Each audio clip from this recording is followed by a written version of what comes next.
చాలా విలువైందిగా భావించే ఒకే ఒక్క అవయవం హార్ట్. కార్డియాలజిస్ట్ అవ్వాలి అనేది మీ తప్పనేనా, లేకపోతే ఇంకేదైనా విషయం మిమ్మల్ని ప్రోత్సహించింది? కార్డియాలజీ ఏంటంటే క్విక్గా చేయగలం, విత్ ఇన్ మినిట్స్లో మనం పేషెంట్ లైఫ్ సేవ్ చేయాలి. శంకర్ దాదా ఎంబీబీఎస్ మూవీలో చెప్పినట్టుగా నువ్వు ఒక బాడీని బాడీ లాగే చూడాలి, కానీ నువ్వు కనెక్ట్ అవ్వకూడదు రిలేషన్. ఇది పేషెంట్ పెయిన్ ఫీల్ అయ్యి మనం పెయిన్ ఫీల్ అవ్వకూడదు.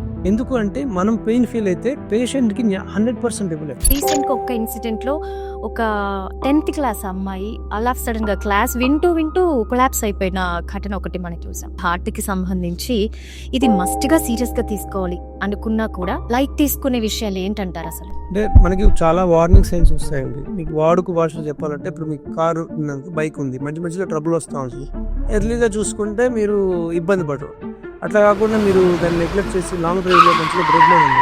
That is a major issue. Doctors అందరూ కూడా మీరు డాక్టర్ కాకపోతే ఏమయ్యేవారని అడుగుతుంటే యాక్టర్ అవుతామని ఇంగ్లీష్లో చెప్పారు.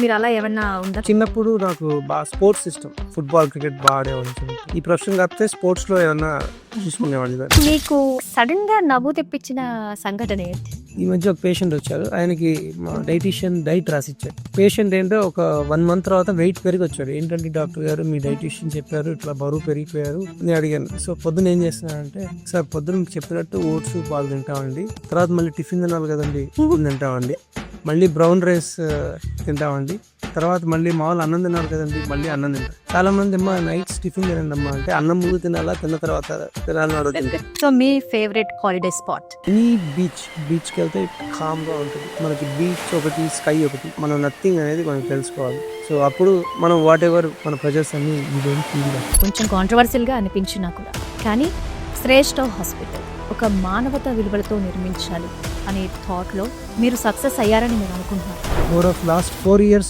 every day, every week, every month was a challenge. Construction time నుంచి I was personally, అంటే మనం లేకపోతే ఏంటంటే సోల్ ఉండదు, ఆ సోల్ ఉండాలని I got involved personally.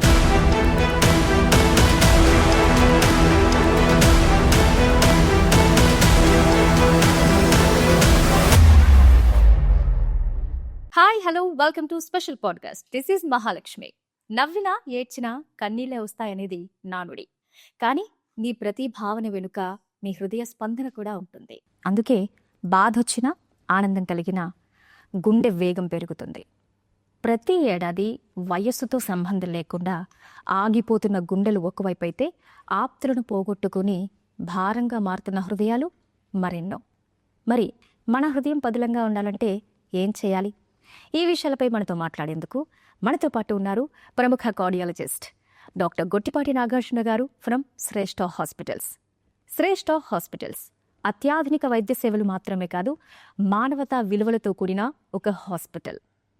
మరి కార్డియాలజిస్ట్ అంటే ఒక నమ్మకమైన వ్యక్తి తానే అని ముద్రపడిన గొట్టిపాటి నాగార్జున గారితో ఇవాటి మన పాడ్కాస్ట్ మొదలెడదామా? నమస్తే అండి. నమస్తే అండి. Welcome to our show. Thank you, thanks for the introduction. ఎలా ఉన్నారు నాగార్జున గారు? గుడ్ అండి, థ్యాంక్ యూ. సూపర్. మాకు హీరో నాగార్జున గారిని కూడా కొంచెం రిమైండ్ చేస్తున్నారు మీరు. అంటే ఒక జనరల్ డౌట్ అడిగి తర్వాత నార్మల్ పాడ్కాస్ట్కి వెళ్దాం. డాక్టర్స్ అందరు కూడా మీరు డాక్టర్ కాకపోతే ఏమయ్యేవారని అడుగుతుంటే యాక్టర్ అవుదామని ఉండేదని చెప్పారు. మీరు అలా ఏమన్నా ఉందా? ఒక్క నాకు చిన్నప్పుడు నాకు బాగా స్పోర్ట్స్ సిస్టమ్. నేను ఒకవేళ ఈ ప్రొఫెషన్ కాకపోతే స్పోర్ట్స్లో ఏమన్నా చూసుకునేవాడిని, గేమ్స్ కానీ ఫుట్బాల్, క్రికెట్ బాగా ఆడేవాడిని చిన్నప్పుడు. Maybe any sport part time కానీ ఫుల్ టైం కానీ అయిపోయేవాడిని. ఇంత ఆటల్లో ఉంటూ డాక్టర్ అవ్వాలి అంటే 24 గంటలు పుస్తకాల పురుగైతే తప్పితే మనం డాక్టర్ అవ్వలేం. సరే, ఏ డాక్టర్ అవ్వాలన్నా కూడా ఇది కామన్, ఈ 24 hours పెట్టుకోవాలి.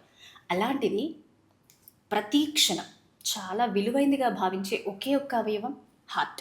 మరి ఇలాంటి హార్ట్కి సంబంధించిన ఈ కోర్స్ తీసుకోవాలి, కార్డియాలజిస్ట్ అవ్వాలి అనేది మీ తప్పనేనా, లేకపోతే ఇంకేదైనా విషయం మిమ్మల్ని ప్రోత్సహించిందా?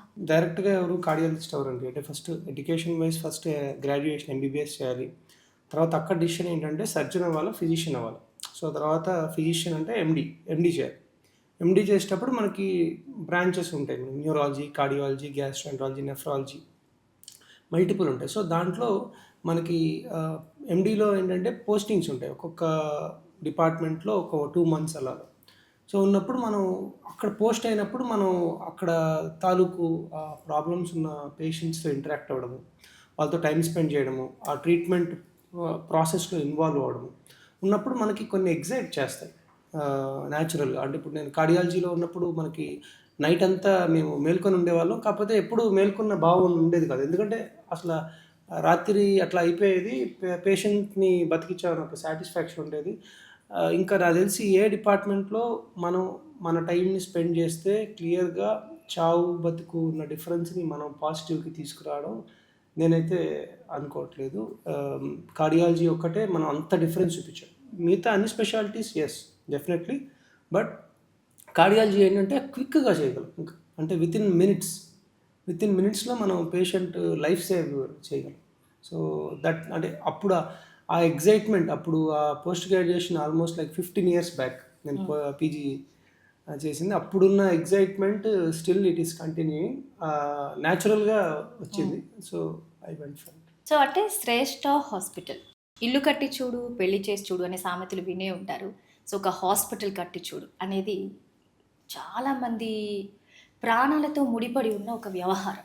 సో శ్రేష్ఠ హాస్పిటల్ స్టార్టింగ్లో అంటే మీరు ఎదుర్కొన్న హర్డిల్స్ కానీ, ఒక మెమరబుల్ ఇన్సిడెంట్ కానీ, రిలేటబుల్ ఏంటి? హాస్పిటల్ స్టార్టింగ్ అప్పుడు ఇనీషియల్గా కన్స్ట్రక్షన్ నుంచి నేను పర్సనల్గా ఇన్వాల్వ్ అయ్యాను. ఎందుకంటే యాజ్ ఎ డాక్టర్ కాకుండా యాజ్ ఎ పేషెంట్ ఎవరైనా వచ్చినప్పుడు ఇబ్బందులు ఏంటి వాళ్ళకి, ఎందుకంటే చాలా హాస్పిటల్స్ ఏం చేస్తారంటే బిల్డింగ్ని తీసుకొని దాన్ని మార్చడం అట్లా చేస్తారు.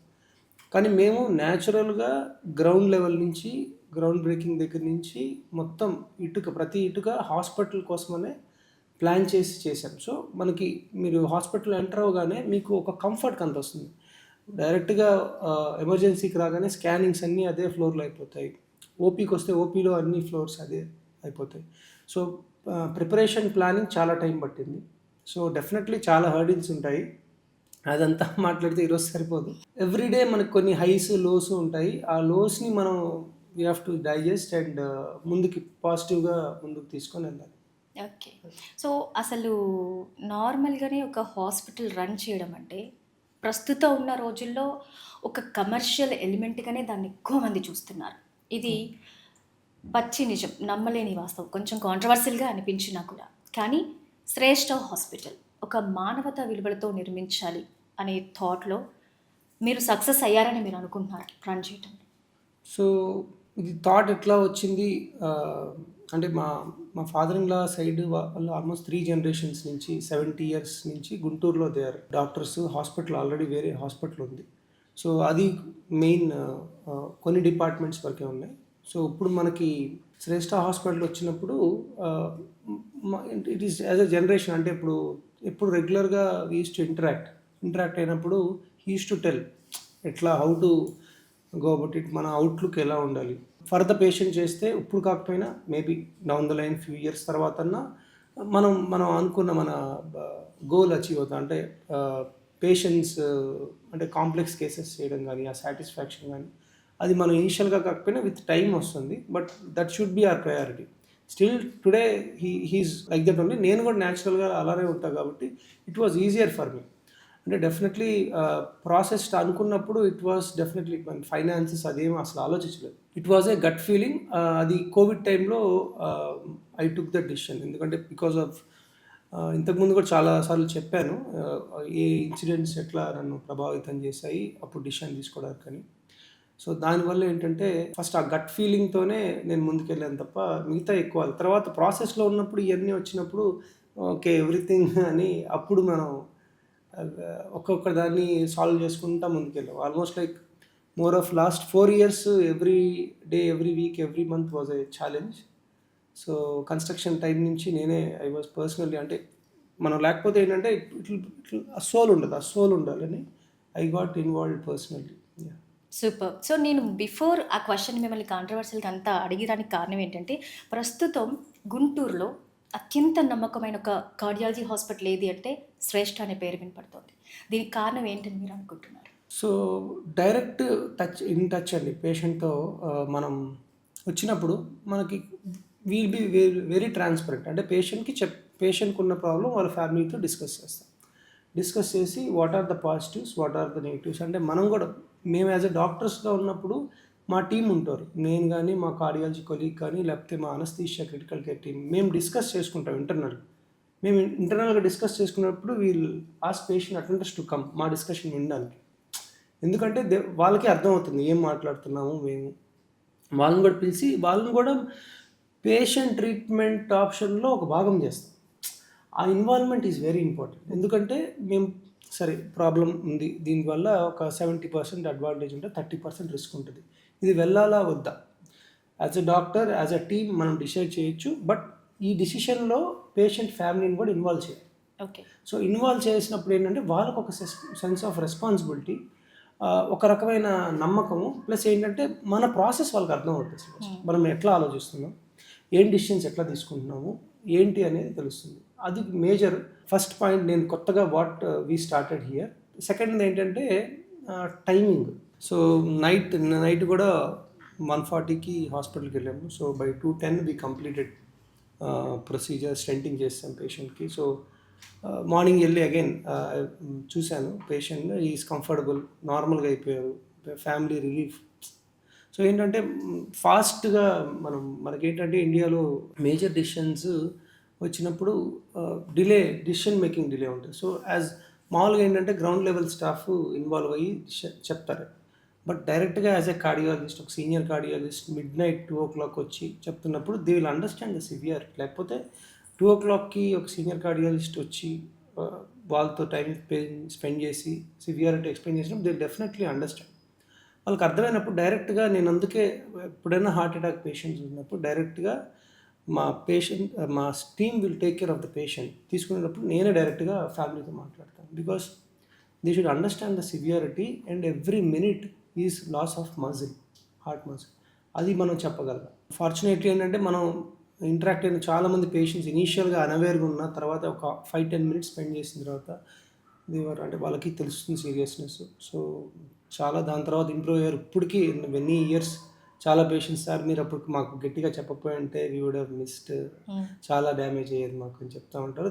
అది మాకు చాలా పుష్ చేస్తుంటుంది. కొంతమంది పేషెంట్స్ చాలా అంటే ఫ్యామిలీ ఏంటంటే బాగా అంటే వాళ్ళు డినయల్లో ఉంటారు, మాకెందుకు వస్తుందో, లేకపోతే ఇది ప్రాబ్లం సివియర్ కాదేమో అని. సో వాళ్ళకి సివియర్ ఇంటెన్సిటీ మాకు లైవ్ ఎగ్జాంపుల్స్తో పాటు మేము చూపిస్తాం. సో అంటే more of a personal touch.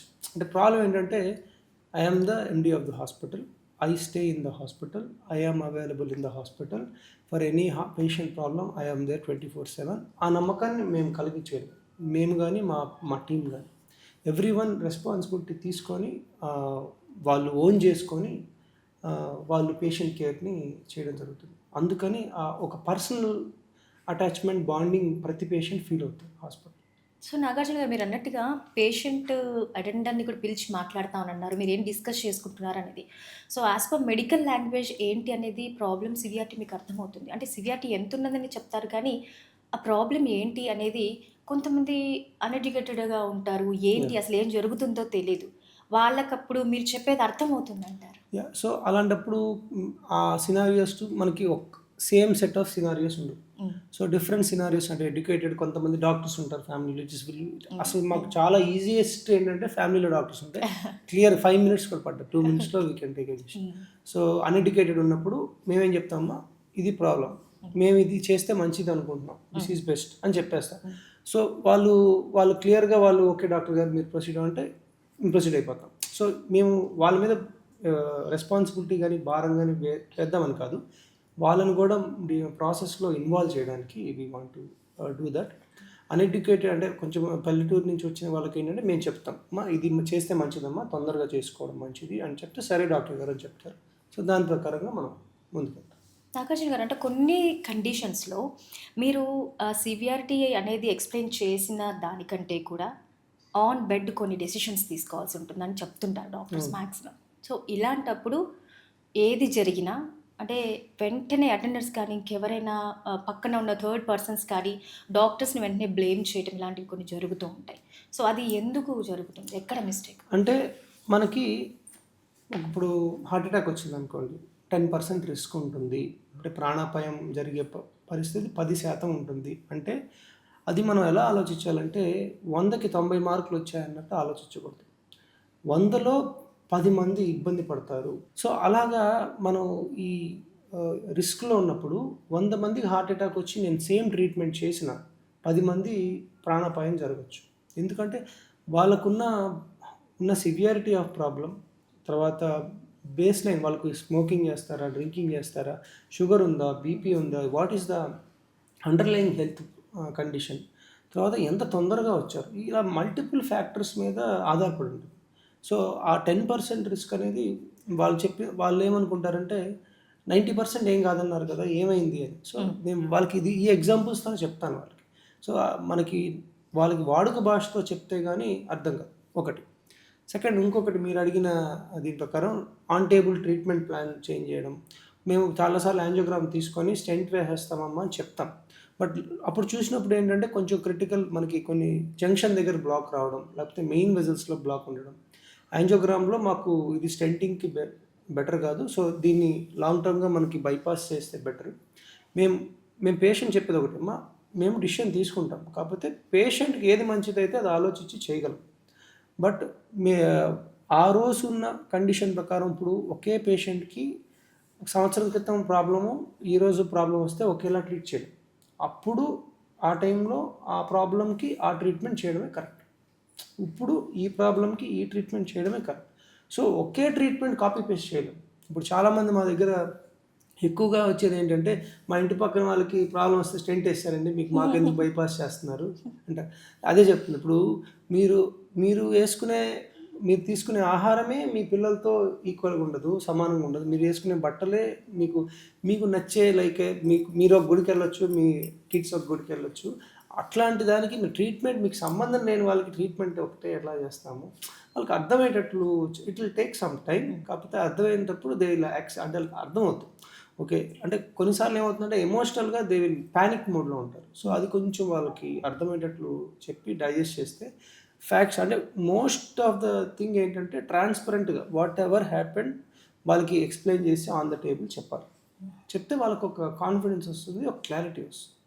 So మనకున్న ఈ హెల్త్ ప్రాబ్లమ్స్లో రిలేటబుల్గా అంటే హార్ట్కి సంబంధించి ఇది మస్ట్గా సీరియస్గా తీసుకోవాలి అనుకున్నా కూడా లైట్ తీసుకునే విషయాలు ఏంటంటారు అసలు? అంటే మనకి చాలా వార్నింగ్ సైన్స్ వస్తాయండి. సో యూజువల్గా ఏంటంటే మీకు వాడుక భాషలో చెప్పాలంటే, ఇప్పుడు మీకు కారు ఉందనుకో, బైక్ ఉంది, మధ్యలో ట్రబుల్ వస్తూ ఉంటుంది. ఎర్లీగా చూసుకుంటే మీరు ఇబ్బంది పడరు. అట్లా కాకుండా మీరు దాన్ని నెగ్లెక్ట్ చేసి లాంగ్ డ్రైవ్లో మధ్యలో బ్రేక్ డౌన్ అయిందనుకోండి, that is a major issue. So అట్లా కూడా హార్ట్ పరంగా కొన్ని వార్నింగ్ సైన్స్ వస్తాయి. అంటే నడుస్తున్నప్పుడు ఆయాసం రావడం, గుండె బరువు రావడం, తర్వాత ఛాతీలో మంట రావడం, చెయ్యి జాలు రావడం, దవడ లాగడం, తర్వాత స్ట్రాంగ్ ఫ్యామిలీ హిస్టరీ ఉండడం. ఇవన్నీ ఉన్నప్పుడు కొంచెం జాగ్రత్త పడి రెగ్యులర్ చెకప్స్ చేసుకోవడం, వార్నింగ్ సైన్స్ వచ్చినప్పుడు హార్ట్ డాక్టర్ని, కార్డియాలజిస్ట్ని కలవడం, ప్రివెంటివ్ చెకప్స్ చేయించుకోవడం. చేస్తే ఏంటంటే మనకి సివియారిటీ, అంటే డ్యామేజ్ జరగకముందు మనం ట్రీట్ చేయాలి. ఇప్పుడు చాలామంది హార్ట్ అటాక్ వచ్చిన తర్వాత చేయించుకుంటాను డాక్టర్ గారు అంటే అది మన కంట్రోల్ ఉండదు. అప్పుడు ఇందాక నేను చెప్పినట్టు ఆ రిస్క్ 10% ఎలెక్టివ్, అంటే మనం ప్లాన్ చేసుకొని మనకి అన్ని కంట్రోల్డ్గా ఉన్నప్పుడు, హార్ట్ అటాక్ లేనప్పుడు రిస్క్ లెస్ దెన్ 1%. అంటే 100లో 1లకు కూడా అపాయం జరిగే అవకాశం తక్కువ. ఇంకా చెప్పాలంటే less than 1%. So heart attack ఉన్నప్పుడు అది పెరిగిపోద్ది. అంటే severity of heart attack 10, 20, 30, cardiogenic shock అంటాం, 40% మార్టాలిటీ కూడా చూస్తాం. కార్డియోజెనిక్ షాక్ అంటే పంపింగ్ తగ్గిపోయి హార్ట్ బీట్ అవ్వలేని పరిస్థితి ఉంటుంది. అంత దూరం రిస్క్ తీసుకోవాల్సిన అవసరం లేదు కదా. ప్రివెంటివ్గా అయితే మనకు కంట్రోల్ ఉంటుంది, 99% కంట్రోల్ ఉంటుంది. అలాంటప్పుడు చేసుకొని it's safe and it is advisable and it is పేషెంట్స్కి కూడా హార్డ్లీ ఎంత 36 hours ఈరోజు యాంజియో చేసి స్టెంట్ చేసి రేపు ఈవినింగ్ పంపించేస్తాం. So this is the ideal way. So అందుకనే మేము ఎర్లీగా డిటెక్ట్ చేసి ప్రివెంటివ్గా చేయడం సజెస్ట్ చేస్తాం.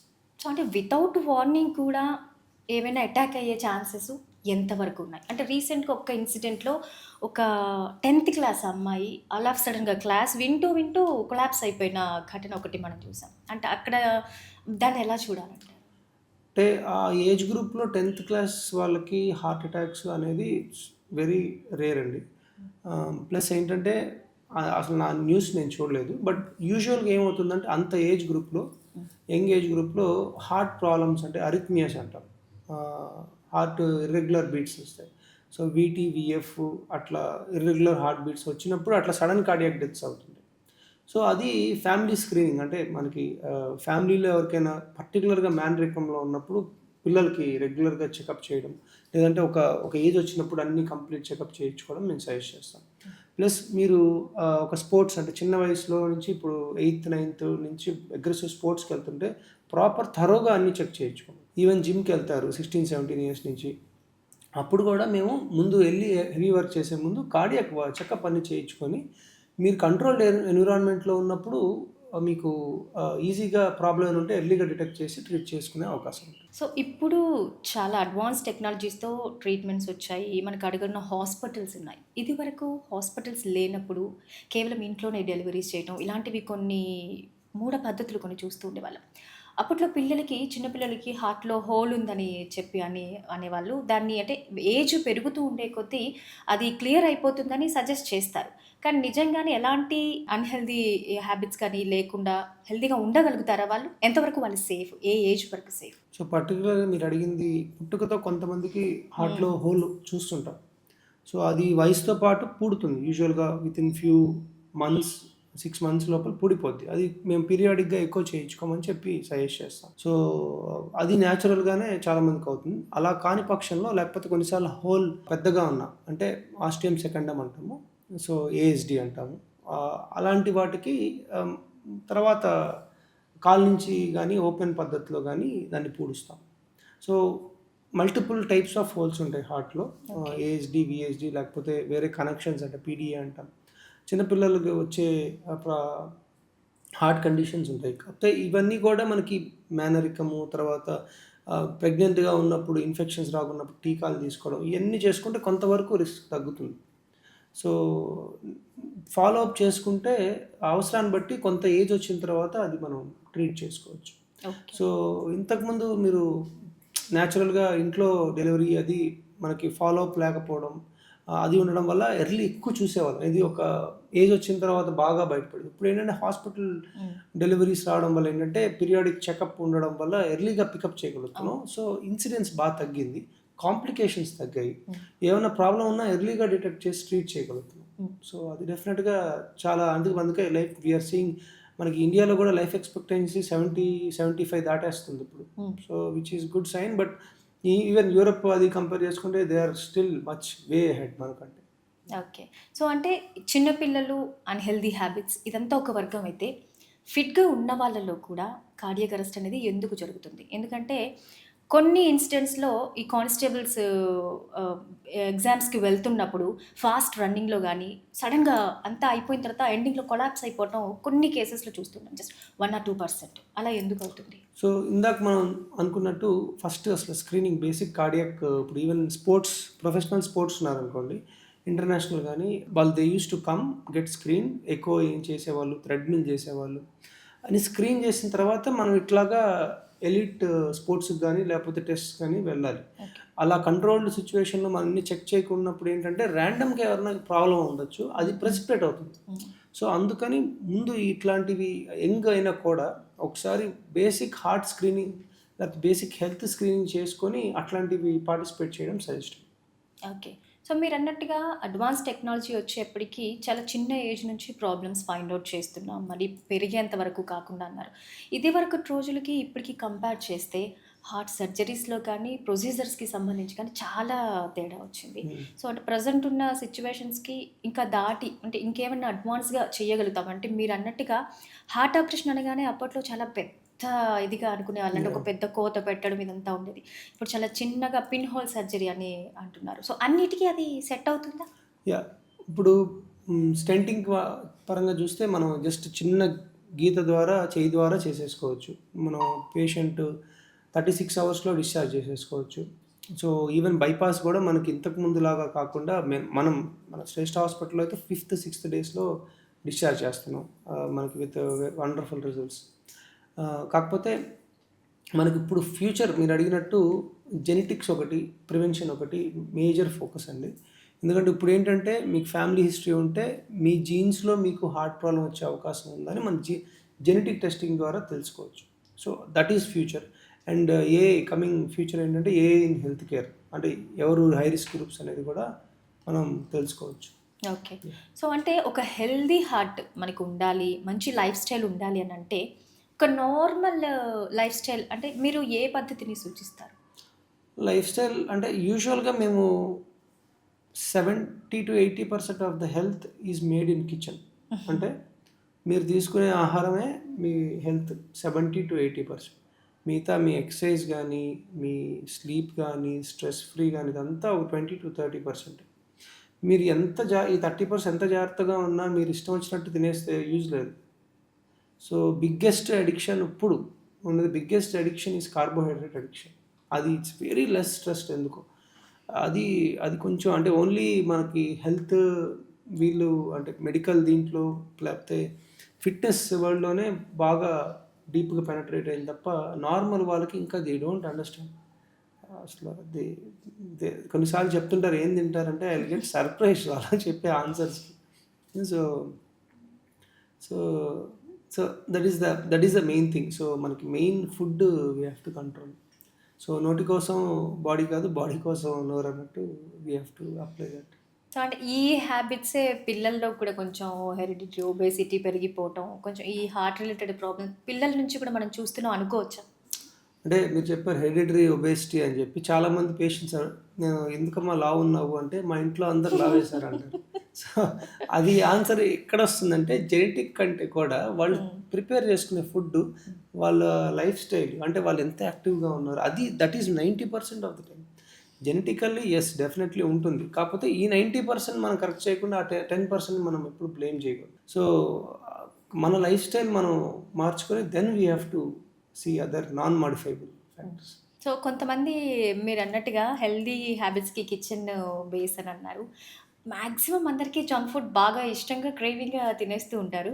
ఎక్కువ మంది చెప్పే ఆన్సర్ ఏంటంటే బయట ఫుడ్ తినొద్దన్నారండి, అందుకే మేము ఇంట్లో చేసుకొని తింటున్నాం అంటుంటారు.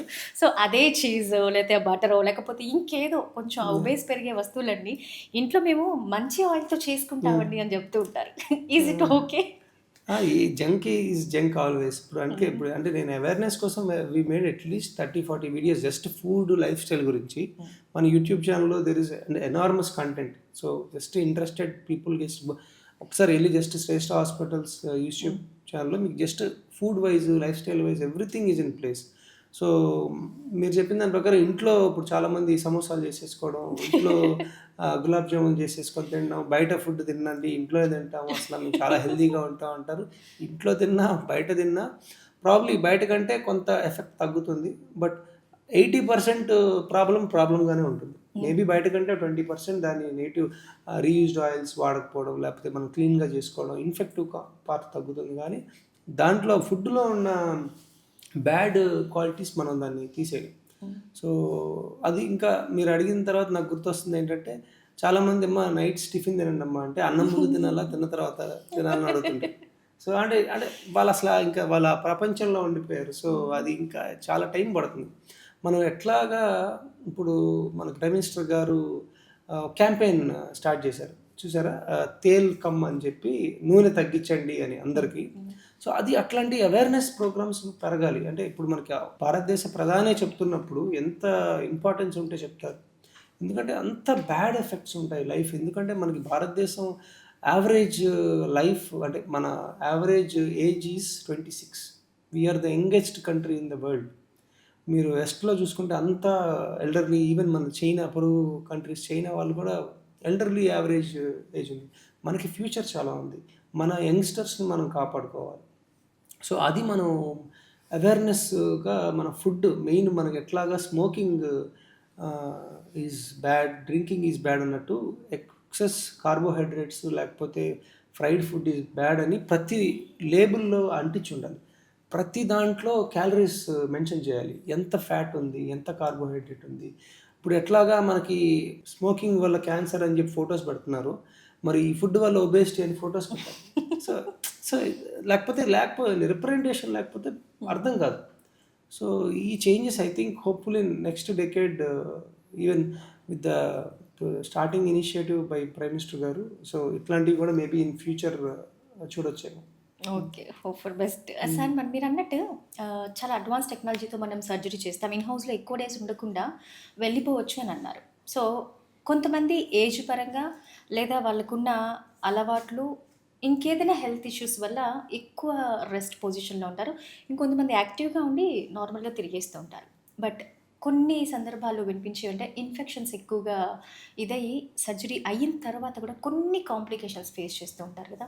అసలు ఒక సర్జరీ అయిన తర్వాత ఎన్ని రోజులు వాళ్ళు అంటే బయట కొంచెం ఆ పొల్యూషన్‌కి ఎక్స్‌పోజ్ కాకుండా కేర్ తీసుకోవాలి? అసలు ఎలాంటి కేర్ తీసుకోవాలి? అంటే సర్జరీ అంటే స్టెంటింగ్ ప్రొసీజర్ అయితే యూజువల్‌గా అన్‌లెస్ ఏ అంటే లంగ్ ప్రాబ్లమ్ గానీ, కిడ్నీ ప్రాబ్లమ్ గానీ, వేరే హార్ట్ కాకుండా వేరే ఏ ప్రాబ్లమ్ మేజర్‌గా లేకపోతే 36 అవర్స్‌లో ఎలెక్టివ్ అంటే నార్మల్ పేషెంట్ హార్ట్ అటాక్ లేదు.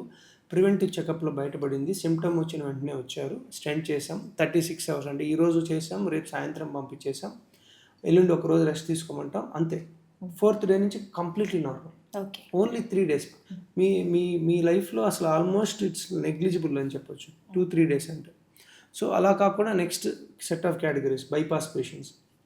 బైపాస్ పేషెంట్స్‌లో మనం ఎలెక్టివ్ అంటే హార్ట్ అటాక్ రాకముందు బైపాస్ చేసే వాళ్ళకి బ్లాక్స్ ఐడెంటిఫై చేసి యాంజియోగ్రామ్‌లో బైపాస్ చేసే వాళ్ళకి వేరే లంగ్ ప్రాబ్లమ్ గానీ, కిడ్నీ ప్రాబ్లమ్ గానీ, సెకండరీ ఇన్ఫెక్షన్స్ ఏమీ రాకుండా జాగ్రత్తలు తీసుకునే వాళ్ళకి 5, 6 డేస్‌లో ఇంటికి పంపిస్తాం. వాళ్ళని మాత్రం అప్ టు 3-4 వీక్స్ 3-4 వారాలు బయట అంటే ఎక్కువ స్ట్రెస్ చేసే పనులు చేయొద్దని చెప్తాను. ఎందుకంటే ఈ వూండ్ హీల్ అవ్వాలి, బయటెళ్తే ఇన్ఫెక్షన్స్ రాకుండా జాగ్రత్త పడాలి. సో 3-4 వీక్స్ కొంచెం జాగ్రత్త పడాలి అంతే. ఇలా కాకుండా ఎమర్జెన్సీ పద్ధతి.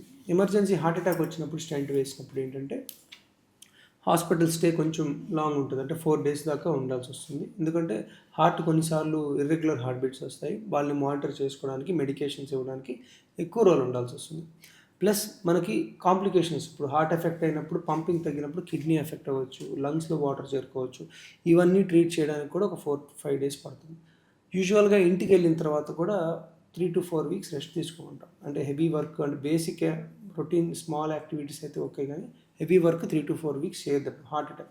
సో, మనం ఇక్కడే చూడొచ్చు హార్ట్ అటాక్ వస్తే ఒక 1 మంత్ దాకా మనం తీసుకోవాల్సిన జాగ్రత్తలు ప్రివెంటివ్‌లో 3 డేస్‌లో కంప్లీట్‌లీ నార్మల్ అయిపోవచ్చు. సో, ఇది difference. Again coming to bypass heart attack తర్వాత బైపాస్ కూడా ప్రొలాంగ్ అవుతుంది. ఇప్పుడు యూజువల్‌గా 7, 8 డేస్, 10 డేస్ దాకా కూడా పేషెంట్ సర్జరీ తర్వాత ఉంటాం.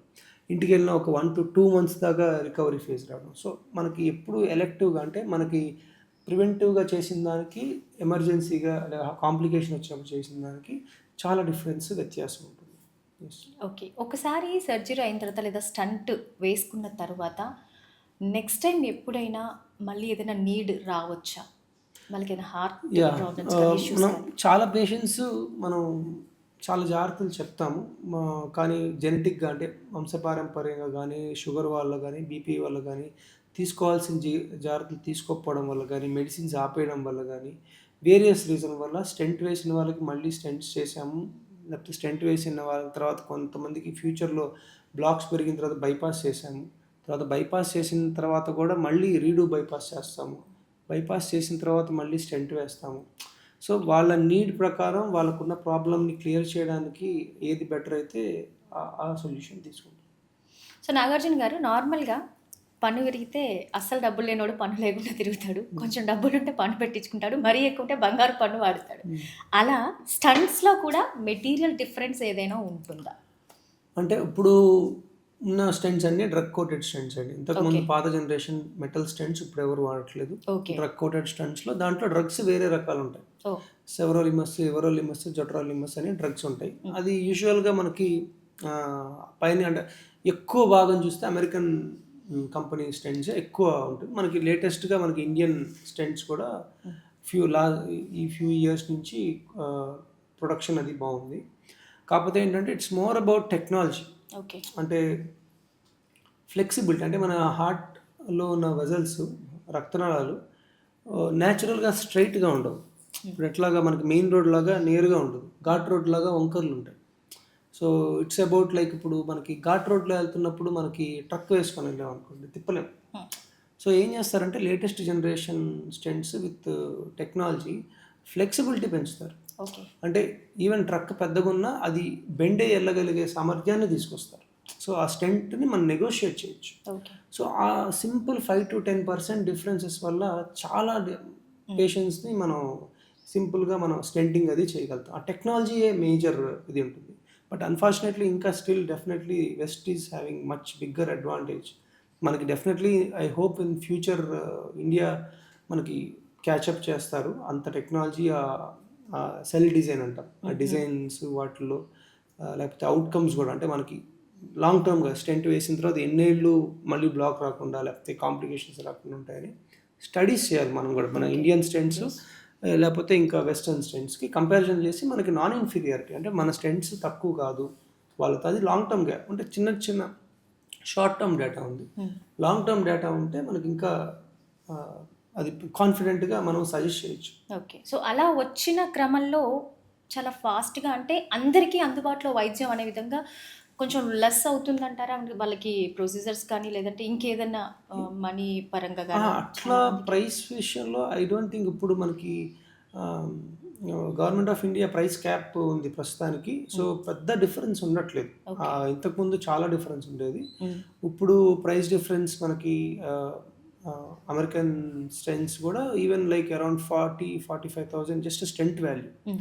సో అది ఉంటుంది. మన ఇండియన్ స్టెంట్స్ అయితే ఇంకా లెసర్ ప్రైస్కి దే ఆర్ ప్రొక్యూరింగ్. సో కాకపోతే ఇప్పుడు we're going to that way, అంటే almost our stents are also becoming equally good with time. So maybe అది ఇంకా కాస్ట్ తగ్గి, మేబీ ఇంకా గవర్నమెంట్ సపోర్ట్ ఇంకా ఇండియన్ లోకల్ మ్యానుఫ్యాక్చర్కి ఇస్తే మేబీ ఇంకా తక్కువ తీసుకొస్తే ఇంకా మేబీ మనకి వాల్యూమ్స్, అంటే ఇంకా లో సోషియో ఎకనామిక్ వాళ్ళకి కూడా ఇంకా బెటర్గా చేయగలుగుతాం. ఓకే. సో అంటే ఇంకా రాబోయే ఒక 10-15 ఇయర్స్‌లో ఇప్పటికే ఇంత మారిన అడ్వాన్స్ టెక్నాలజీస్ ఇంకెలా రూపుదిద్దుకోబోతున్నాయి అంటారు? Maybe in future I think future is no surgery at all. ఎందుకంటే అసలు అంత దాకా వెళ్ళకూడదు. సో అంటే జెనెటిక్స్, ప్రివెన్షను, టేకింగ్ కేర్. ఇప్పుడు మనం ఇప్పుడున్న దాంట్లో 100 మెంబర్స్ ఉంటే కనీసం 50-60 మెంబర్స్ మనం ప్రివెన్షన్లో మనం అవాయిడ్ చేయగలుగుతాం. సో ఈ అవాయిడింగ్ అది మన జెనెటిక్స్ ద్వారా, లైఫ్ స్టైల్ ద్వారా అది టువర్డ్స్ నో సర్జరీ మనం ఫ్యూచర్ వెళ్ళాలనేది I think it is the way to go. Nagarjuna garu, వైద్యం నారాయణ హరి అంటారు. అంటే మనకి వైద్యం చేసి సక్సెస్ అవ్వగానే వెంటనే చాలా ఎమోషనల్ అవుతుంటారు, దేవుడిగా రెస్పెక్ట్ ఇస్తుంటారు. అట్ ద సేమ్ టైం ఏదైనా అన్ఎక్స్పెక్టెడ్గా జరిగినప్పుడు బ్లేమ్ చేసేస్తారు వెంటనే. సో అందరూ ఆ గౌరవాన్ని చూస్తారు, కానీ బ్యాక్డ్రాప్లో ఎంత స్ట్రెస్ ఫీల్ అవుతాము, ఆ పేషెంట్ని మనం అంటే చివరి నిమిషం వరకు కాపాడడానికి ఎంత తీసుకుంటాం మనం పర్సనల్గా అనేది అర్థం కాదు ఎవరికి. బట్ బ్యాక్గ్రౌండ్లో ఒక కార్డియాలజిస్ట్ లైఫ్ ఏ విధంగా ఉంటుంది? పేషెంట్తో మేము మేబీ రోజు మొత్తం మీద ఒక హాఫ్ అన్ అవర్ 40 మినిట్స్, ఒక సిక్ పేషెంట్ ఉంటే 1 అవర్ దాకా టైం స్పెండ్ చేయొచ్చు, ఫ్యామిలీతో కొంతసేపు మాట్లాడచ్చు. బట్ మేము ఇంటికి వచ్చినా మీ ఫిజికల్ ప్రజెన్స్ ఇక్కడ ఉంటుంది, కానీ మైండ్, సోల్ అంతా అక్కడే ఉండదు. కంటిన్యూస్గా ఫోన్లో కాంటాక్ట్ చేసుకోవడం, ఫాలో అప్ చేసుకోవడం, నెక్స్ట్ పిన్ టు పిన్ ఏముంటుంది. ఇప్పుడు మనకి నేను చెప్తున్నా ఇందా 110% రిస్క్ గ్రూప్ అన్నారుగా, ఆ రిస్క్ గ్రూప్ మాకు ఫస్ట్ 24 అవర్స్లో తెలిసిపోతుంది. వాళ్ళని ఎంత తొందరగా బయటికి తీసుకొద్దాము, ఇంకెట్లా చేయొచ్చు, ఇంకేం చేయొచ్చు అనేది మనం ఎవ్రీ మినిట్ మనం దాని మీదే కూర్చుంటాం. ప్లస్ ఇంకొన్ని మెయిన్ ఛాలెంజింగ్ అంటే కోఆర్డినేషన్. మల్టిపుల్ ప్రాబ్లమ్స్ ఉన్నప్పుడు మల్టిపుల్ డిపార్ట్మెంట్స్తో కోఆర్డినేట్ చేసుకొని వాళ్ళతో మాట్లాడుకుంటా. So most of the time మాకు ఇంట్లో ఉన్న మాకు హాస్పిటల్ రిలేటెడ్ వర్కే సరిపోతుంది. సో ఆ ఫాలోఅప్ లేకపోతే ఏంటంటే గ్యాప్ ఎక్కడైనా వస్తే ఇబ్బంది అవుతుందని, ఆ ఫాలోఅప్లో ఏంటంటే మనకు ఇంత సక్సెస్ రావడానికి రీజన్ ఏంటంటే ఆ గ్యాప్ లేకుండా, ప్లస్ ఆ కంటిన్యూస్ ఫాలోఅప్ చేసుకున్నప్పుడు మనకి క్లియర్గా మనకి improvements we are seeing. Okay. So అంటే మీరు దీని నుంచి ఎలా ఓవర్కమ్ అవుతారు? అంటే మీరు ఇందాక అడిగినట్టు ఎమోషనల్గా డెఫినెట్లీ మనం ఏంటంటే విష్ఫుల్ థింకింగ్లోకి వెళ్ళిపోకూడదు. అంటే మనం యాజ్ ఏ హ్యూమన్గా మనం ఇంకా బాగుండాలి అనే దానికంటే మనం డాక్టర్గా ఇంకేం చేయగలం అనే ఫోకస్ ఎక్కువ ఉండాలి. సో మన హ్యూమన్ డాక్టర్ దాన్ని ఎక్కువ బ్యాలెన్స్ చేసుకొని మోర్ డాక్టర్గానే మనం ఆలోచించాలి. లాస్ట్లో రికవర్ అయిన తర్వాత హ్యూమన్ పార్ట్ బయటికి రావచ్చు, కానీ ట్రీట్మెంట్ అప్పుడు రాకూడదు. ఓన్లీ డాక్టర్గానే ఆలోచించాలి. ఎందుకంటే టూ మచ్ ఎమోషనల్గా కనెక్ట్ అయిపోతే ఏమవుతుందంటే మన డెసిషన్స్ కూడా ఎమోషనల్ అయిపోతాయి. ఓకే. సో మనం అక్కడ బాగా న్యూట్రల్గా ఉండాలి, న్యూట్రల్గా ఉండి డెసిషన్స్ తీసుకోవాలి. అది ఇనీషియల్ డేస్ ఆఫ్ మనకి ట్రైనింగ్లోనే వచ్చేస్తుంది. ఇప్పుడు first 1-2 years it was difficult for me. So how to balance it అని తర్వాత ఐ కేమ్ టు నో ఎక్కువ what is best for the పేషెంటే ఫస్ట్ ఆలోచించాలి, నాట్ ద ఎమోషనల్గా ఎక్కువ మనం ఎమోషనల్ అయిపోకూడదు అనేది I learned it. Okay. So అంటే 'శంకర్ దాదా ఎంబీబీఎస్' మూవీలో చెప్పినట్టుగా నువ్వు ఒక బాడీని బాడీ లాగే చూడాలి గానీ, నువ్వు కనెక్ట్ అవ్వకూడదు. రిలేషన్ ఇదేది అనేది అంటే చెప్తారు. హ్మ్. కొంచెం కాంట్రోవర్షియల్‌గా అనిపించినా కూడా మేబీ ఇది ట్రూయే అనుకోవచ్చా? మీరన్నారు. అంటే ఎందుకంటే ఒక స్ట్రాంగ్‌నెస్‌లో మీకక్కడున్న సీరియస్‌నెస్సో లేకపోతే ప్రాబ్లమ్ ఏంటి, నెక్స్ట్ ఏం ప్రొసీజర్ చేయాలనేది అర్థమవుతుంది. మీరు నిజంగానే ఎమోషనల్‌గా ఉన్నప్పుడు మీకక్కడ ఏదన్నా ఉందా? మిస్ అవ్వచ్చేమో గదా! అంటే ఎమోషనల్ అంటే నేను చెప్పేది పేషెంట్‌తో ఎంపథెటిక్‌గా ఉండాలి. అంటే ఓకే. పేషెంట్‌తో కేర్‌లో హ్మ్. ఎంపథెటిక్‌గా ఉండి అంటే పేషెంట్‌ని జాగ్రత్తగా చూసుకొని పేషెంట్‌తో కనెక్ట్ అయ్యి ఉండాలి. బట్ పేషెంట్ పెయిన్ ఫీల్ అయ్యి మనం పెయిన్ ఫీల్ అవ్వకూడదు. సో, ఎందుకు అంటే మనం పెయిన్ ఫీల్ అయితే హ్మ్. పేషెంట్‌కి 100% ఇవ్వలేం. ఎందుకంటే మనం న్యూట్రల్‌గా 100% రెడీగా ఉండాలి. ఎందుకంటే మనం ఇప్పుడు ఫ్యామిలీ ఇప్పుడు సడెన్‌గా ఉంటే మనం దే గెట్ షాక్ ఉంటుంది. ఆ షాక్ మనం యెస్. తీసుకోకూడదు. మనం ఎప్పుడు మోర్ పేషెంట్‌తో కనెక్టెడ్‌గా ఉండాలి. హ్మ్. బట్ ఎమోషనల్ అవ్వకూడదు. సో, కనెక్ట్ అవ్వడం ఈజ్ డిఫరెంట్ అండ్ ఎమోషనల్ అవ్వడం ఈజ్ డిఫరెంట్. కనెక్ట్ అయినప్పుడు అంటే వాళ్ళకి ఆ కాన్ఫిడెన్స్ వస్తుంది. కాన్ఫిడెన్స్ వచ్చినప్పుడు డెఫినెట్‌లీ హీలింగ్ బెటర్‌గా హీల్ అవుతారు పేషెంట్స్. సో, కాకపోతే నేను ఫస్ట్ చెప్పిన ఎగ్జాంపుల్స్ ఏంటంటే వెంటిలేటర్‌గా ఉన్న పేషెంట్స్, హ్మ్. సిక్‌గా ఉన్న పేషెంట్స్. వాళ్ళతో పేషెంట్ ఎట్లా మనతో రెసిప్రొకేట్ అవ్వరు. ఆ టైంలో మనం పర్సనల్‌గా కాకుండా మోర్ థెరపటిక్‌గా ట్రీట్మెంట్ వైస్ ఏది బెస్ట్ చేయగలం అనేది ఆలోచించాం.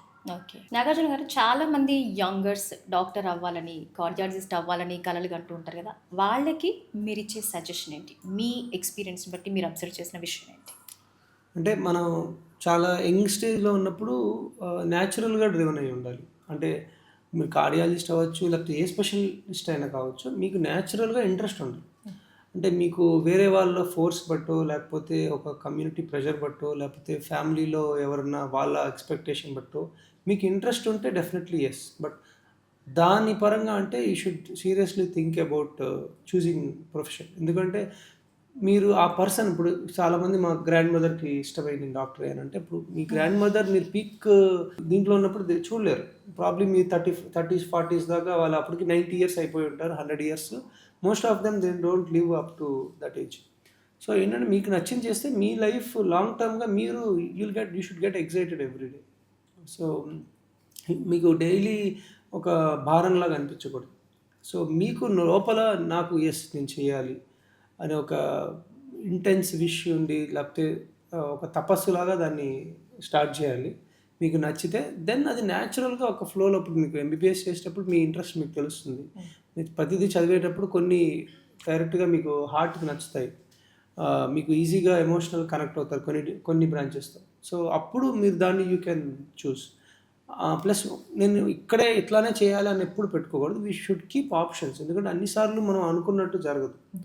సో, 2, 3 ఆప్షన్స్ పెట్టుకొని మీకు నచ్చిన టాప్ 3 ఆప్షన్స్ దాంట్లో మీరు you should see your passion. Okay. So, compare with other hospitals. Shreshta hospital అనేది కార్డియాక్ టెక్నాలజీలో ఏ విషయంలో డిఫరెంట్‌గా ఉంటుంది? సో, యూజువల్‌గా ఏంటంటే అందరూ ఇప్పుడున్న ప్రెజెంట్ నీడ్స్‌కి లేకపోతే ఇప్పుడున్న టెక్నాలజీకి they are built for it. బట్ మేము ఫ్యూచర్‌కి వి ఆర్ బిల్ట్. ఎందుకంటే మన క్యాత్ ల్యాబ్‌లో గానీ, ఏఐ ఇంటిగ్రేషన్ గానీ, లేకపోతే మన మన స్క్రీనింగ్ ప్రోగ్రామ్స్ గానీ, లేకపోతే మన టాట్ టైమ్స్ గానీ, మనం అంటే వి ఆర్ ఇప్పుడు మోర్ ఆఫ్ లైక్ రేపు 5 ఇయర్స్ డౌన్ ద లైన్ మనకి ఆహ్, ఏం చేస్తున్నారో మనం ఇప్పటి నుంచే అది డాక్యుమెంటేషన్ పరంగా గానీ, లేకపోతే టైమింగ్స్ తగ్గించడం గానీ, మనం ఇప్పుడే ఇంప్లిమెంట్ చేస్తాం. సో, మనం ఫ్యూచర్ కోసం ఇప్పుడు రేపు రేపు చూస్తే కొత్త టెక్నాలజీ చేసుకున్నామంటే మనకి ఇన్‌ఫ్రాస్ట్రక్చర్ ఈజ్ ఎవ్రీథింగ్ రెడీ. మనకి సాఫ్ట్‌వేర్ పద్ధతిలో కొన్ని అప్‌గ్రేడ్స్ అవుతా ఉంటాయి. రెగ్యులర్‌గా మెషినరీ అప్‌గ్రేడ్ అవుతా ఉంటుంది. అదర్‌వైజ్ మనకి everything is ready. So, planned like that. Next 15, 20 years మనం ఏమున్నా గూడా వీ కెన్ కంఫర్టబుల్లీ ఇన్ హౌసే మనం అప్‌గ్రేడ్ చేసుకుంటా we can go ahead.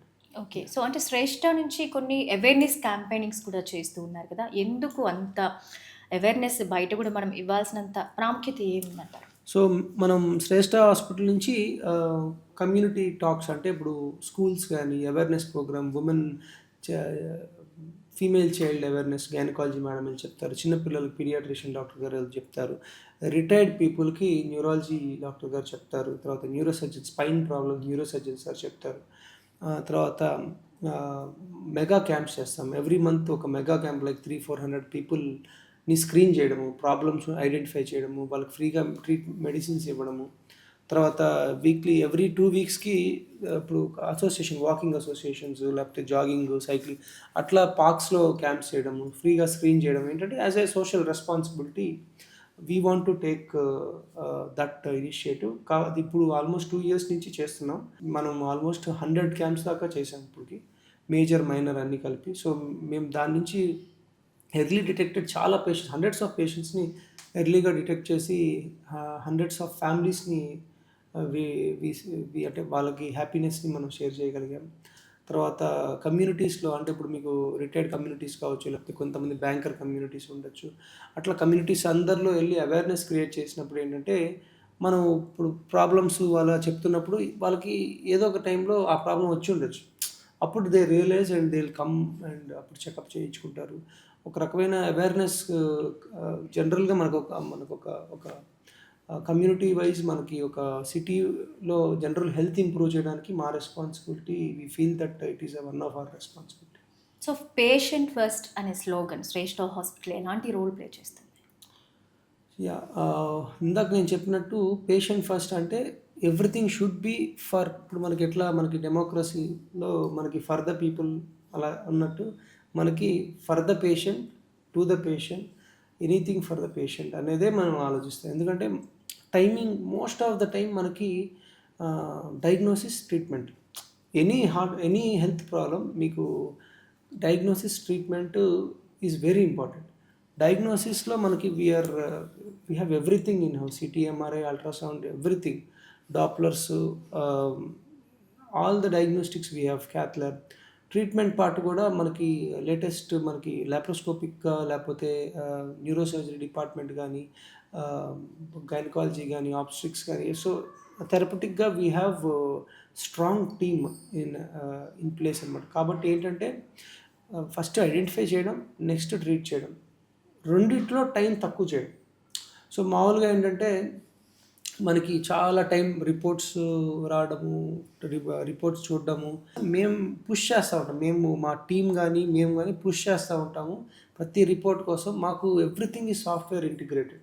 So చాలామంది రిపోర్ట్ ఇక్కడ వస్తే పేపర్ పైకి పంపించి పైన మళ్ళీ వారు షేర్ చేసుకొని ఉంటుంది. మాకు అట్లా ఉండదు. మాకు ఒక్కసారి ల్యాబ్లో రిపోర్ట్ జనరేట్ అయితే అందరికీ మాకు సిస్టమ్కి వచ్చేస్తుంది, డాక్టర్స్కి ఫోన్కి వచ్చేస్తుంది. So every one will have information at once and at a quick pace. So ఇది మనకి చాలా మీకు ఓవర్ లైక్ ఒక పేషెంట్ 3-4 డేస్ ఉంటే మనకు ఆల్మోస్ట్ హాఫ్ డే టైం మనం సేవ్ చేయగలుగుతాం. ఇంత ఫాస్ట్ ట్రీట్మెంట్ ఆప్షన్స్ కూడా మాకు everything we have groups, treatment discussions కూడా ఈజీగా కమ్యూనికేషన్ అవ్వడానికి will discuss with each other in the group, patients గురించి కానీ లేకపోతే ఇంటర్నల్గా మాకు టైమింగ్స్ అడ్జస్ట్మెంట్స్ గురించి కానీ, అంటే ఏ పేషెంట్ ఎప్పుడు సర్జరీ పెట్టుకోవాలి అప్పుడు. So everything will be planned 24 hours up front.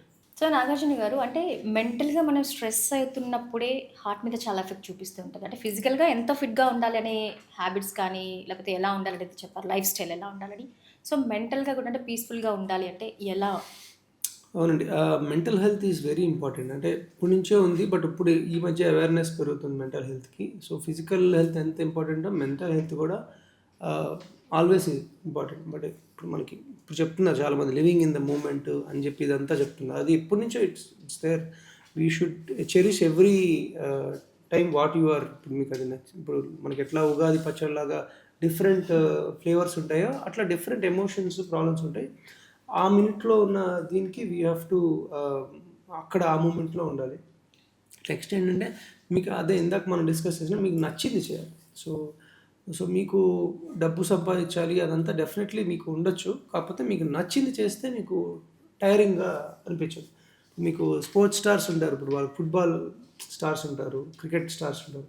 వాళ్ళు డబ్బు సంపాదించాలని ఒక్కటే రారు, వాళ్ళకి ఆ ప్యాషన్తో వస్తారు. So that is a natural product. మీద నేమ్, ఫేమ్, మనీ అనేది న్యాచురల్ ప్రోడక్ట్. సో అది కానీ ఉందంటే మీకు డెఫినెట్లీ ఆ స్ట్రెస్ ఎక్కువ ఫీల్ అవ్వరు. ప్లస్ ఇంకోటి ఏ ప్రొఫెషన్లో అన్నా స్ట్రెస్ ఉంటుంది. సో ఫ్రీక్వెంట్గా మీరు బ్రేక్ తీసుకోవాలి. అంటే మీరు మంత్కి అట్లీస్ట్ ఒక 2-3 days ఆఫ్ తీసుకోవాలి. మరి మీరు 24/7 అదే పనిగా అట్లానే 16 అవర్స్ ఏ డే 14 అవర్స్ ఏ డే వర్క్ చేస్తూ ఉంటే యుల్ గెట్ బర్న్డ్ అవుట్, అంటే ఒక వెక్సేషన్లోకి వెళ్ళిపోతారు. సో బ్రేక్ తీసుకోవాలి, ఫ్యామిలీతోనో ఫ్రెండ్స్తోనో టైం స్పెండ్ చేయడం, షార్ట్ బ్రేక్స్ లైక్ వేరే ఊరికి వెళ్ళడం, రిలేటివ్స్ని కలవడం, లేకపోతే స్కూల్ ఫ్రెండ్స్ని కలవడం. So change of atmosphere is important. So మీకు నచ్చింది అంటే కొంతమందికి ఇప్పుడు సండే వస్తే గుడికి వెళ్తారు, so that will be more వాళ్ళకి హ్యాపీనెస్ ఇస్తుంది.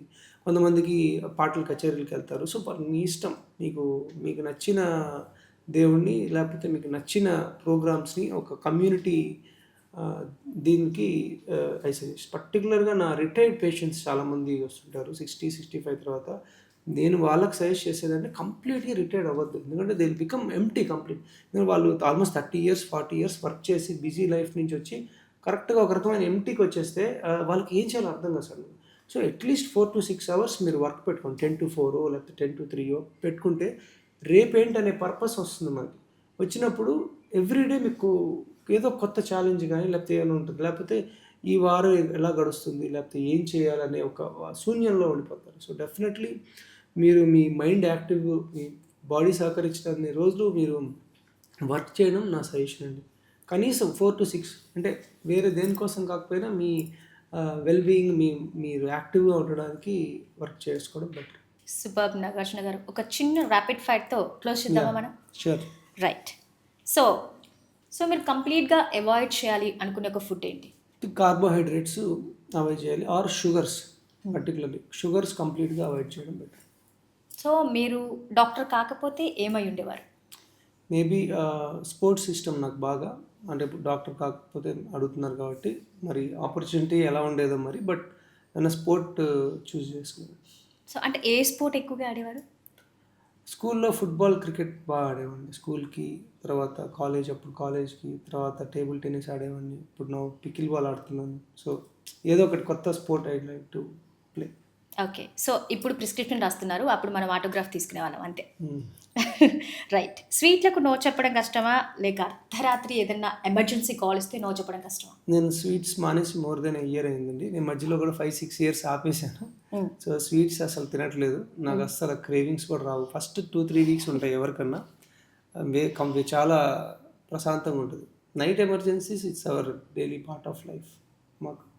సో హాస్పిటల్ ఆర్ హోమ్, ఏది మెయింటైన్ చేయడం కష్టం? అసలు హోమ్లో నేనేం పట్టించుకోనండి. ఐ స్టే విత్ మా parents, my family, my wife, kids, we stay together. So నేను మొత్తం మా మదర్ చూసుకుంటారు. సో నేను హాస్పిటలే, నేను మోర్ ఆఫ్ మేనేజింగ్ చూసుకుంటాను. ఇంట్లో అసలు ఏం జరుగుతుందో నేను అంత డీటెయిల్స్గా ఏం చూడను.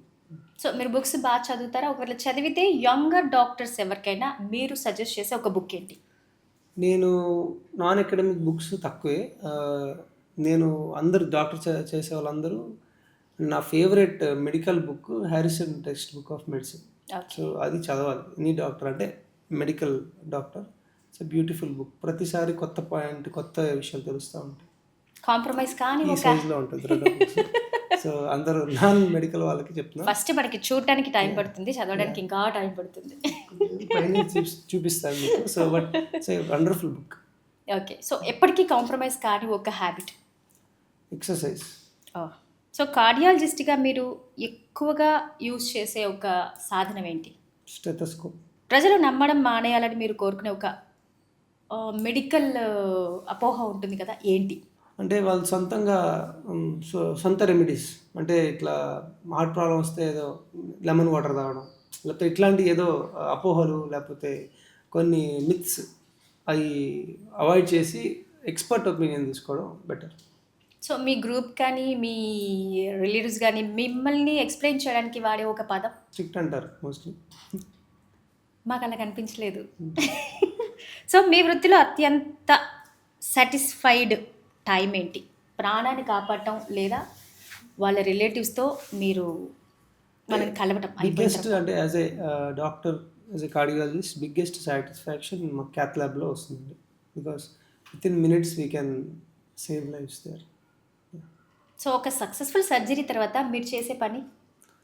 సక్సెస్ఫుల్ సర్జరీ తర్వాత ఫస్ట్ ప్రొసీజర్ తర్వాత ఫస్ట్ ఫ్యామిలీతో మాట్లాడతాం, పేషెంట్ ఫ్యామిలీతో మాట్లాడి will tell how it went and will explain. And వాళ్ళకి అష్యూరెన్స్ చేయడం, వాళ్ళకి అంటే ఫస్ట్ టైం వేస్ట్ చేయకూడదని బి బ్రీఫ్. సో అయిపోయిన తర్వాత వాళ్ళతో ఎక్కువసేపు మాట్లాడతాం, వాళ్ళ కన్సర్న్స్ అన్ని అడ్రస్ చేస్తాం. సో మీకు అంటే సడన్గా నవ్వు తెప్పించిన సంఘటన ఏంటి? నవ్వు అంటే ఆడ పేషెన్స్ కూడా కొంచెం అంటే మనం చెప్పింది కాపీ అంటే ఎంత స్ట్రిక్ట్గా కొన్ని ఫాలో అవుతారంటే, ఈ మధ్య ఒక పేషెంట్ వచ్చారు, ఆయనకి మా డైటీషియన్ డైట్ రాసిచ్చారు. సో ఎంత మార్నింగ్ ఇట్లా తీసుకోవాలి, ఓట్స్, లంచ్ బ్రౌన్ రైస్ తీసుకోవాలి, సో వెయిట్ తగ్గుతారు, కొంచెం కొలెస్ట్రాల్ అన్నీ తగ్గుతాయి, మళ్ళీ నైట్కి ఇట్లా పుల్కా తినండి అట్లా అని. సో పేషెంట్ ఏంటో ఒక 1 month తర్వాత వెయిట్ పెరిగి వచ్చాడు. ఏంటంటే డాక్టర్ గారు మీ డైటీషియన్ చెప్పారు ఇట్లా బరువు పెరిగిపోయారు అని చెప్తే, నేను అప్పుడు అడిగే మరి ఏం చేశారు, ఎక్సర్సైజ్ చేయట్లేదు అంటే, నేను రోజు ఒక 40 నిమిషాలు నడుస్తానండి, మరి ఎందుకు వెయిట్ పెరుగుతున్నారు అని అప్పుడు పొద్దునే నేను అడిగాను. సో పొద్దున ఏం చేస్తున్నానంటే, సార్ పొద్దున చెప్పినట్టు ఓట్స్ పాలు తింటామండి, తర్వాత మళ్ళీ టిఫిన్ తినాలి కదండి, టిఫిన్ తింటామండి, మళ్ళీ బ్రౌన్ రైస్ తింటామండి, తర్వాత మళ్ళీ మామూలు అన్నం తినాలి కదండి, మళ్ళీ అన్నం తింటాం. అంటే వాళ్ళకి అంటే ఇది బేసిక్. మేము కూడా చెప్పేటప్పుడు ఏంటంటే ఇంకేమీ తినకూడదని, దట్ ఈస్ ఆబ్వియస్ కదా, సో ఇదే తినాలి అని. సో వాళ్ళు ఏమనుకున్నారు, ఇది తింటే బరువు తగ్గిపోతారు అనేది. సో అంటే అంత ఆ ఇన్నోసెన్స్ చూస్తే చాలా నవ్వుస్తూ ఉంటుంది. ఓకే. సో ఒక డాక్టర్గా అవ్వాలనుకునే వ్యక్తి బిఫోరే చాలా ఎర్లీగా అలవాటు చేసుకోవాల్సిన ఏంటి? Discipline. Okay. Salt or sugar ఏది డేంజర్? బోత్. రెండు డేంజరే. హార్ట్ హెల్త్కి ఒక బిగ్గర్ ఎనిమీ ఏంటి? హార్ట్ హెల్త్కి bigger enemy sedentary life style. ఇప్పుడు ఇంతకుముందు స్మోకింగ్, డ్రింకింగ్, అది అవేర్నెస్ ఐ థింక్ చాలా వరకు వచ్చింది. నెక్స్ట్ ఈస్ మెయిన్ షుగర్స్, అది అవాయిడ్ చేయాలి. ఇందాక మనం అనుకున్నట్టు హిడెన్ ప్రాబ్లం ఏంటంటే సెడెంటరీ లైఫ్ స్టైల్, అంటే కదలకుండా ఉండడం, కూర్చొనే ఉండడం, that is very dangerous. Future దీని మీద ఇంకా ఎక్కువ డిస్కషన్ అవుతుంది, we will see. So sweets అంటే క్రేవింగ్స్ లేవన్నారు, మరి ఫేవరెట్ ఫుడ్ ఏంటి? నా favourite pizza. I can eat pizza for breakfast, lunch, dinner. But నేను మా వీక్లీ ఒక సండేనే పెట్టుకున్నాను, అది చీట్ ఇది, లేకపోతే నేను వెయిట్ పెరిగిపోతా. I love pizza. Okay, super. So heart హెల్తీగా ఉండాలి అంటే రెగ్యులర్ చెకప్స్ అవసరం. ఆ చెకప్స్లో మీరు సజెస్ట్ చేసే ఒక టెస్ట్ ఏంటి? అంటే వన్ చెకప్ అని కాదు. సో మన దగ్గర శ్రేష్ఠలో డిజైన్ చేసినట్టు మనం హార్ట్ పేషెంట్స్ని ఎర్లీగా డిటెక్ట్ చేయడానికి కార్డియాక్ ప్యాకేజ్ ఒకటి పెట్టాం, మాస్టర్ కార్డియాక్ ప్యాకేజ్ అని. సో దాంట్లో అంటే అది కాంప్రహెన్సివ్గా అన్ని కావాల్సిన టెస్టులన్నీ మనం కరెక్ట్గా బండిల్ చేసి పెట్టాం. సో పేషెంట్ జస్ట్ అదొక్కటి తీసుకుంటే ఇయర్లీ వన్స్, సో రీజనబుల్ ప్రైస్లో అన్నీ కవర్ అయిపోతాయి. సో స్కూల్లో ఎన్ని క్లాసెస్ ఉన్నా, డిపార్ట్మెంట్స్ ఉన్నా, నచ్చిన ప్లే గ్రౌండ్ లాగా హాస్పిటల్లో ఎన్ని వర్డ్స్ ఉన్నా, ఎన్ని డిపార్ట్మెంట్స్ ఉన్నా, మీకు నచ్చిన ప్లేస్ ఏంటి? క్యాథ్లాబ్. సో మీ ఫేవరెట్ హాలిడే స్పాట్? నాకు ఎనీ బీచ్, లైక్ బీచ్కి వెళ్తే కామ్గా ఉంటుంది. సో మనకేంటంటే అంత పెద్ద ఓషన్ వీస్, మనకి బీచ్ ఒకటి, స్కై ఒకటి, ఎంటీ స్కై ఒకటి, మనం చాలా చిన్న, మనం నథింగ్ అనేది మనం తెలుసుకోవాలి. సో అప్పుడు మనం వాట్ ఎవర్ మన ప్రెజర్స్ అన్నీ we don't feel that. So అంటే హెల్తీగా ఉండాలంటే స్పోర్ట్స్ ఆడాలి అని అన్నారు కదా, సో హార్ట్ కూడా హెల్తీగా ఉండడానికి ఒక స్పోర్ట్ ఏదైనా సజెస్ట్ చేస్తారా? అంటే ఎనీ స్పోర్ట్, అంటే మీకు కొంచెం కార్డియో యాక్టివ్ అయ్యే స్పోర్ట్ ఏదైనా, ఫుట్బాల్ కానీ, రన్నింగ్ కానీ, లేకపోతే latest trend pickle ball, badminton, tennis, ఏదో ఒకటి స్వెట్ పెరిగి కొంచెం హార్ట్ రేట్ పెరిగి ఫిజికల్ యాక్టివిటీ ఉండే స్పోర్ట్ ఏదన్నా మీకు నచ్చిన స్పోర్ట్ మీకు, అంటే ప్లస్ స్పోర్ట్ ఒకటంటే ఫిజికల్ యాక్టివిటీ అనే కాదు, మీరు నలుగురితో కలిసి ఆడుతున్నప్పుడు మనం అంతా హ్యూమన్స్ ఆర్ సోషల్ బీయింగ్స్. మనం లోన్లీగా ఉంటే మనం ఎక్కువ థ్రైవ్ అవ్వలేము. విత్ టుగెదర్గా ఉంటే we'll grow as a team, లేకపోతే we'll grow as a community, or we'll grow as a group of people.